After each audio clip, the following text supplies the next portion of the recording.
with In Studio. I'm Dave Palumbo with a very special guest here today. One of the most special we've had in the studio, I must add, and the woman I'm talking about is my sister, Nicole Vitale, who is in town visiting me, and we're doing a lot of other cool stuff too. Yeah, we are. Thanks for having me. I'm so happy to be in studio. It's my first time. Now, I got to tell you, a lot of people, when they heard that you were going to be on the show, they were sending millions of questions because they want you to talk to me about it. They want to know about Dave Palumbo as a kid, which we might get to a little later. We could do that. But initially, let's start off with why we're talking here today. Sure. And you're working now in a relatively new job, description, for the Hair Club. Absolutely. And explain exactly what the Hair Club does predominantly. Predominantly, we do hair restoration, we do both cosmetic, and we do surgical side of it as well. They do the hair grafts, they do the hair, whatever the hair pieces on the head. We don't call them pieces, but absolutely. What is the official name for it now? So it's really just a blending of your natural hair with hair that is a human hair, but not yours. Right. So it won't grow, but it'll blend in seamlessly. Right. And you go for a haircut and they alter it every, so many Exactly, weeks, and you change your styles, and you could do really whatever you want. It's the most natural looking thing you'll ever have. I think that's how they started out, if I'm not correct. Hair Club, right? You are right. Remember Slice Sperling? Yeah. I remember those commercials. Yep. And then they went to doing the hair grafts. Yes. Which I had done myself. So my history with hair loss was that probably when I turned, I think 30, I noticed I was starting to thin. By 32 or 3, I was unhappy with the way it was looking, and I decided to go for the hair graft restoration there. Right. I went up to a doctor up in Rhode Island, and he did a couple of treatments there, and I got some new hair on my head. But what happens progressively is you lose the crown hair, and when they take the hair from the back of your head, you get a little bit of a scar on the back of your head. So it was good, and it was satisfying, but I found myself still, saying I wish I had more donor hair to cover my scalp. And now, a relatively new procedure came out, which is called, it's abbreviated MVP? MDP, so microdermal pigmentation. Okay. And what microdermal pigmentation basically is adding color to your head in a precise manner. Right, It accurate. mimics your hair follicles? Absolutely, accurate placement of pigment that does mimic your hair follicle, mimics the hair actually, so you look like you have a fuller, more robust head of hair. And it looks very natural. Extremely natural. Now, me being the very, I guess you could say, artist that I am. Yeah, you're very artistic. I would say I'm artistic, but 100% I'm agree. also not very patient, unfortunately. No, unfortunately you are not. So no. what I did was I decided when I dye my hair, I would just dye it more frequently, because when you dye your hair the first couple of days, it kind of dyes your scalp a little bit. Correct. So it does make it look like you have more hair, because it covers some of these bald spots in the reflections, especially if you use dark hair dye like I do. Correct. Some people would say it looked like shoe polish. I didn't care, though. I was happy because when I got on camera, I felt like I had more hair. Right. And it made me feel good. And everyone's like, well, why don't you just shave your head? Well, I have a big head, and you can laugh, it's funny. I have a big head, and I don't want to look like a murderer. I try to pretend that I look like somewhat, I guess you could say, I don't want people to get uncomfortable when I'm talking on camera. Sure, right. Now, when you approached me with this, obviously, when you started working for Hair Club, and you said you should really come get this done, I was a little nervous at first, because I'm wondering, I don't want to, no offense, because Tattoo Timmy's a very good friend of mine. Right. Tattoo Timmy has a tattoo, like it's a helmet on his head. It's a solid black helmet on his head. And I didn't want to look like that. Right. No offense, Timmy. It looks great on you. Right. But I wanted to look natural. And to interject, it's a good thing that you're bringing that up, because a lot of people think they could just go to a tattoo place and say, hey, I'm gonna get a tattoo and I'm gonna have hair. Yeah. It's not the same thing, right? Because we're only going down to the second layer of the skin, where a tattoo artist will go down to the third layer. Now, it's a much darker effect. Really, what's the difference is, you go down to the third layer. You ever notice you get a tattoo, it looks beautiful when you walk out, and then all of a sudden it starts to spread, or it may turn color. Now on your arm, that's not such a big deal, right? Because it's on your arm, but you have that on your head, and you start spreading, and it looks a little funny, and it could turn color. You want to steer clear. Yeah, I've seen some hard jobs. So I was a little nervous at first, but I said, look, my sister's not going to lead me wrong. She's not going to say, you're doing the wrong thing. Because I know you wouldn't want me to look like an idiot. Never. Because that would be reflective of you and hair club. So I said, you know what? I feel comfortable. I didn't even do research. I'm going to be honest with you. I didn't look at YouTube videos. I didn't want to see anything. I said, I'm going in there blind. I trust your decision. I know you're not going to make me look like a dummy. And so what we did is I went in there and we took some before pictures. Maybe Tyler could put up one of the before pictures. Yeah, that'd be great. Now that picture right there is that's a scar across my head. That's where they get the hair originally when I got the hair grafts. Right. Which is still, usually I grow my hair longer so it's covering that. Sure. But I wanted to say, what if I want to shave the back of my head? Right. So this was the before, and then you took a little video. This is the after. Okay, this is today, one day later. And this is only one day later, so don't forget, that's going to heal and that's going to look seamless. Right. So you're going to look like you just have hair back there. Right. Now, I'm already, if I just got that, I would be happy. But Right. the procedure it's done in 3 stages. Yeah, you'll come for your first procedure, then you come for your second procedure. And then after that procedure, we take a minute and we reflect and we see, is this enough? Should we be doing a little bit more? Right. And that's really judged by the practitioner and also, of course, by you and the depth of what you're looking for. Now, the girl who did it yesterday told me that, like I said, I was happy, but she's like, we're going to make it like almost perfect. Yeah. So if you that's the procedure. Yes. You can see that they're actually putting little dots of pigment in there. They put like 10 or 8 or so dots and then they kind of wipe it. It's like getting a tattoo. Right. Now, a lot of people have asked me, is it painful? And it actually felt good in the middle of my head. It felt like someone was just combing my hair very harsh. Right. And I like that. I like my head scratched a little bit. Right, So it was kind of good. But then when they got to the outer portion, it was a little, like where the bone is, it was a little sensitive, I guess. Yeah, you will be sensitive at the bone. Nothing that, you can't handle. No. And it's very short periods. So in other words, you're going to get that done. You might be a little sensitive. I always say it's like if you're a lady or a gentleman, you get waxed. It's that sensation for a moment and then it's gone. But everyone's level of discomfort's different. But the outcome is so remarkable, and you really looked so great. We were in awe when we finished. And Tina Lewis is our practitioner that performed this on Dave yesterday. And I mean, she's amazing, as are all practitioners. But you guys had a really great consult as well, if I'm not mistaken. Yeah, no, I asked, I ask a million questions, and I said, look, I just want to know what you're doing so that I can come on here and talk intelligently about what was done to my head. And like you said, she explained the fact that this only goes into the second layer of the skin. It doesn't go deeper like a normal tattoo, which kind of made sense to me. She also explained, it's funny, I have a couple scars on my head because when I was a kid, I was a wild man, and I would run into walls, and I had all kinds of crazy. You cracked your head open too. Several times, yeah. So twice. I think just the skin, but I had a lot of scars, and she covered those up. So I have, like, if I go through my hair, I have nothing. Now, the one thing I hate is you can't wash your hair for 4 days after you get the procedure, just like you can't really wash the skin if you get a tattoo. Sure. So, I mean, luckily my hair is looking decent given the fact that I got it. Now, that's the top of my head before. And if you look, and there's after, and it's going to get even darker than that. Now, if you look here, I still have hair dye in my hair. So if I had waited another 2 weeks, probably it would have looked even worse. Right. Like you probably would have had even more skin showing. So now this looks almost like when you dye your hair I have by like the 4th day? 50% more hair here. In this, I think here. Now, after the next procedure, I think the bald spot area will look even better. Oh, you won't be able to see anything after the second procedure. It looks exponentially better now. And what I did was I went to the barbershop yesterday, and I had them really buzz my hair really tight. If you look at the back of my head, I never wear it like that. I always you always have longer hair. Yeah, not long, but I have some length. But I wanted to buzz it because I wanted to see it expose everything. Right.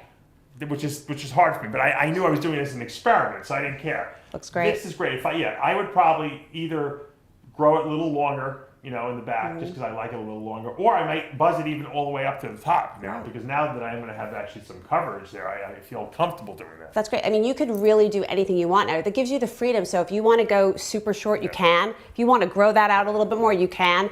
It's whatever you're comfortable with, and that gives you the freedom to make that choice. What would Daddy say with that haircut that I got? What would he say happened to him? The haircut yesterday? Yeah, I want to see if she knows exactly the term he would use. What would he say the haircut that I got before I went in there? If he came out of the barbershop looking like that, what would he say they did to him? Well, I think Daddy would have probably said you look like you have a bowl on your head. No. What would he say that happened to him if he walked out with this haircut? What would happen to him? No, when Daddy would leave a barbershop, sometimes they would give him a certain haircut that he didn't like.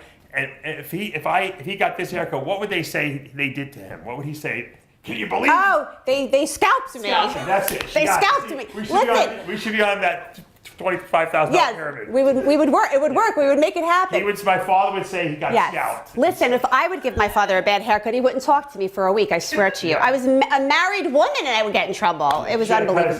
But if she did it too much, he actually looked better when it was shorter. I agree. That's why I would try to go shorter. So I scalped myself basically purposely to make it look as bad as it could possibly look so that I can see what the results of the procedure was. Right. And I think it worked out well. Right. And like I said, I'm happy. Even if this was all I got, I was happy. But I'm going Right. back next Wednesday. Right. And they're going to do another shot. And then the following week, I'll go back. Well, the following week, I'll be at the Arnold Classic. But probably the week after that, I'll go back and they'll do a fine tune-up and a final before and after. So I wanted to show you guys the halfway point because I wanted to show you how good it looks after one treatment, and they really told me don't show anyone yet because, but I wanted to show you guys. I wanted to show you guys the evolution of the procedure, and you know, I'm pretty happy with the way it came out. And I got to tell you, you know, I could stop, you know, dyeing my hair every, you know, Thank 3 days goodness. now. So Because I know you liked it, but none of us liked it, David. Well, it did look a little shoe polishing. See, the great thing about me is I don't really get what anyone else thinks, but it's good if I can get better results. Right. You know? Right.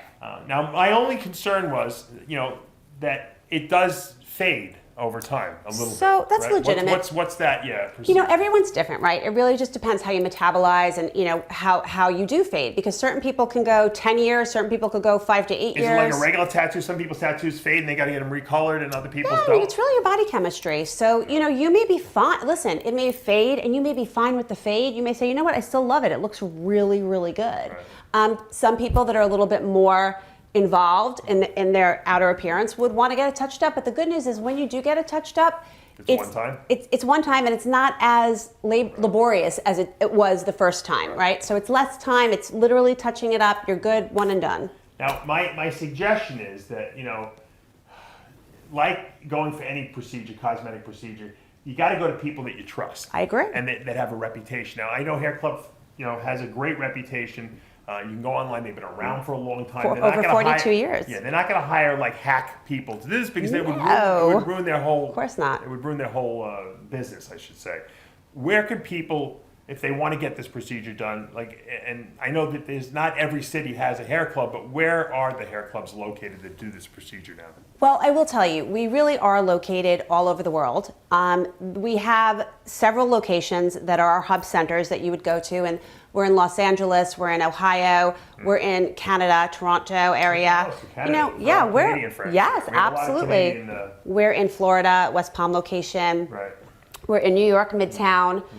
We really are located in several different areas. Most people will travel, you know, for this, but the problem is that you do have to go back at least a second time. So yeah, but you know what we tell people? Make a weekend out of it. We're going to work with you to make it work for you. Can you do it like, let's say you want to do it like you did it on maybe a Friday and then maybe on a Tuesday or something like that? Can you get the second? Yeah, because done? you could go back as soon as 5 days later. Okay. So you really can make it a little trip and make it like a fun thing, and we're going to help you do that. Yeah, and this is me one day later. I'm having no pain, no redness anymore, and aside from the fact that I can't wash my hair, it really is. It's not inconvenient whatsoever. It's really not.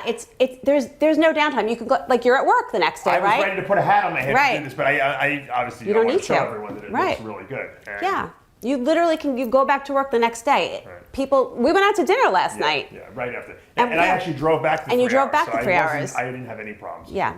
It was great. I mean, it really is such a phenomenal procedure, and it really does help people, and especially it's not just for men, you know, it's for women as well. You know, you could have a lot of hair, like my hair, but all through here in your crown, you can have diffusing. Yeah, we know some of the people in our industry, some of the women are losing their hair for whatever reason or another, but the thinning up there could be combated. It probably looks better when you have long hair, and then you just have a little up here, because then you can blend it in better. You can't even tell that it's not your hair. Because don't forget, you have all this fullness here, and then let's say you're diffusing through here. Once that pigment goes in, all you're looking at is it looks like you have a thick scalp, and then you have all this beautiful hair. So you can do that. Absolutely. Oh, and by the way, this also partners well if you have surgery. You can do your surgery and also do this, because sometimes there's not enough hair to do like a full head the way you'd want it. You'll still have areas of diffusion. So this way, you have your MDP first. You wait 30 days after your MDP is completed, and then you get your surgery. Then you get the grafts done. Absolutely. So that's a good idea. So I'm happy I got this hair in the front, so when they put the pigment in there, it looks good already. But you're saying if you don't have the hair in the front, you can get that done afterwards, is what you're saying. Well, you would actually get that done first. So we create your hairline, we do your MDP, and then guess what? Because, you know, it's such an artistic way of doing things, right? Yeah. So then when we do your follicular unit extraction, We then take it and the surgeon can put it in and make it look just as natural and as beautiful as possible. Now, what about the people that just like the shaved head look, that just with the little hair, like the Vin Diesel look and all that stuff? Are people doing that just? Absolutely. That's a huge thing. Right. Huge so thing. if I shave my head, I have to have my whole head done with that person. Well, no, I wouldn't, because I have hair. You have hair. So we would do it in your areas without hair. Maybe I'll just shave my head one day after it's all done, just to see how it looks. Yeah. God forbid if it doesn't look They missed this Friday. I got a hole in my head. I'll be getting a phone call at midnight. Nickel! I'll be drawing in like the one area they forgot. Oh, I'll pencil that in. Yeah, no, I promise. I'll be getting like my Sharpie marker out and making little dots in my head. Oh my gosh, I'm telling you, I'll get the midnight phone call. So I'm assuming that probably as this procedure becomes more and more common, we're going to see more of the clinics, the hair club clinics, doing this procedure in other cities as well. Oh, absolutely. We're looking to expand. Hopefully by 2020, we'll have another 20 up and running. It really is pursuant to the needs of everyone, right? So, I don't know if everyone knows this, by the age of 35, most male, 80% of them have hair loss. Yeah, I would say so. And what's even better about it is if you're young and you're experiencing hair loss, except my husband, yes. He'll never let me forget this. My husband has a full head of hair, folks. Very jealous of his hair, actually. And you know why I married a man with a full head of hair? Because it doesn't matter to me. I think bald is, could be good too. Here's a question I think a lot of people are wondering now. Yeah. When they did my hair, I was telling them I want it very dark, but she's like, look, we don't just put one color. They had 3 separate colors, and they kept dipping into different colors as they get to the border, and they blend it so that it doesn't look like there's just a line. Of course. You can see it. You can't tell where the pigmentation starts and where my hair starts, which is important. What if you have lighter hair, like blonde, dirty blonde hair? Can you duplicate that? So that's a great question, Dave. And one of the things with that is, when you have blonde hair, even if you were born a platinum blonde, you will always have some sort of a shadow. It will never be a platinum brown root unless you're going and physically coloring it that way. Albino or something. Correct. Like that. So if you're albino, you're not going to probably want this procedure. But you wouldn't want to put pigment into your skull if you have no pigment in your whole body. Unless you're going for a different look, which, hey. But no, that's a great question. So getting back to that, what we would do is as she tells you, she does all different kind of shading and mirroring. What it would look like is a shadow. So as a natural blonde has a shadow, and I love that look because, guys, it gives you dimension, it gives you depth, and it looks really, I think it looks really beautiful. Super, very platinum blonde anyway. Most people, it's a dirty blonde. Right. And if we're setting expectation, and you're saying to me, well, I don't want that, then that's probably not going to be the procedure for you. Right. But you will have looks like a very light root. Right. What if my hair goes like, gray, and I decide not to color? Probably won't. I'm too vain to probably not color. But let's say at some point I'm like, fuck it, I don't care. I'm gonna let it go gray. What would it look like? So it would be salt and pepper. It would look beautiful. It would just look like salt and pepper. Now, if you are a totally white, you have white hair. That's a different story. That's a different story. Then it might look a little like the albino. It might look a little unless you want to go for that look with just a gray, more of a gray. Most people don't go white. Right. Okay. All right. Well, look, I think it's a great procedure. If any of you guys out there want to get this procedure done, just because you're watching this show and Dave Palumbo, we're going to give you guys a discount, right? Yeah, we're going to give them a discount. We're going to give you we're going to give you $250 off. I was only going to give him 100, but you're going to give him 250. I'm going to give him 250. I'm the more generous of the two. I'm cheap now. 250 off. And how do they get this 250 off if they go to Hair Club? So we're going to go ahead and supply them with the phone number. They're going to call and they're going to mention you, and it's actually a special phone number you'll be calling. Okay. So it'll link right into you, and they'll get that $250 off. And just so everybody knows, we do not discount MDP ever. No, I know. This is a very special, guys. This is very special. So in the description below, you'll see the phone number. Be sure to mention Dave Palumbo and RxMuscle, and you'll get your $250 off the procedure. And what is the procedure range? Is there a range? Is there a standard price for it? Well, it depends what you're getting, right? Okay. So, everyone's different? Everyone's different, and we do have pricing for that effect. So, some people might need very little, some people might need a lot more. Okay, so you got to go for a consult and have them talk to you about what your needs are, what the cost will be, but you'll get that $250 off, and that's the most important thing. And Dave, we also, we always offer financing, so we make it affordable for you, so you can get it done. Right. Believe me, guys finance a lot worse stuff in the bodybuilding world. The hair is not so bad. Right. But look, when you get up on stage, one of the things I hated toward the end of my career, when I got up on stage and those harsh lights hit me from the top, all I saw in a back double bicep pose or any back pose was my scalp, my bald spot. Right. It didn't matter how much hair dye I put on my hair, even still, because it was just the reflection. Right. Now, you know, with this procedure, I really believe that people will feel more confident when they hit these poses and not going to worry about, oh, I can see my bald spot. Right. So. Oh, absolutely. It gives you, well, you know, can I just say one thing? And I always joke, many years ago, I always played around with my hair color, and I went and I got a blonde streak in front. But I thought the blonde streak looked so fabulous that that's what was making me fabulous. And everyone was looking at me because I just got a blonde streak. Well, now, you know, I'm a little older. Right. And I realized it wasn't the blonde streak, it was my carriage and my demeanor. Right. It just went up because I felt good. Right. So the minute you get something done that makes you feel good, all of a sudden people are going to be looking at you and be like, oh yeah, you know what? I have hair. Yeah. Luckily, I'm a good actor and people think that I'm very confident anyway. They don't realize that anything bothers me. Bye. Oh, that was